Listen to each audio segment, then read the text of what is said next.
श्री सच्चिदानंद सद्गुरु साईनाथ महाराज की जय। सद्गुरु श्री साईनाथुनि शरद बाबूजी की जय। సాయి వంటి దైవంబు లేడోయి లేడోయి, ప్రజలందరి నోట సాయి నామం పలకాలి, సర్వత్రా సాయి రూపం రంజిల్లాలి, ముజ్జగాలు సాయి మహిమతో ముప్పిరి గొనాలి. సాయి పదరవళులు మన హృదయ కుహరంలోని నిశ్శబ్ద నిశీధిలో ప్రతిధ్వనించాలి. ప్రణవనాద వీచికల్లా సాయి జ్ఞాన సౌరభాలు సర్వత్రా వ్యాపించాలి. ఆ సుజ్ఞాన సౌరభాల ఆస్వాదనలో మన మనసులు మత్తెక్కాలి. సాయి ప్రేమామృత ధారలు అంతటా నిరంతరం వర్షించాలి. ఆ ప్రేమామృత ధారలలో తడుస్తూ, ఆ జ్ఞాన సౌరభాల మత్తులో ఆనందంగా నర్తిస్తూ సాయి వంటి దైవంబు లేడోయి లేడోయి అని అందరూ ఏకకంఠంతో గానం చేయాలి. అదే నా ఆశ, ఆశయం, ఆకాంక్ష. అదొక మధుర స్వప్నం. ఆ స్వప్న సాఫల్యం కోసం శ్రీ సాయినాథుని అనన్య ప్రేమతో, ఆర్ద్రతతో ప్రార్థించటమే మనం చేయగలిగింది, చేయవలసింది. శ్రీ బాబూజీ.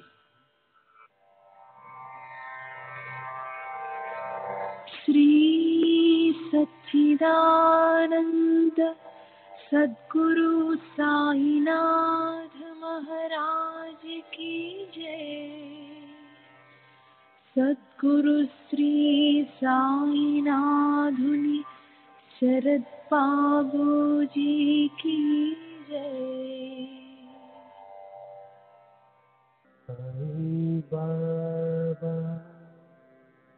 साई बाबा साई बाबा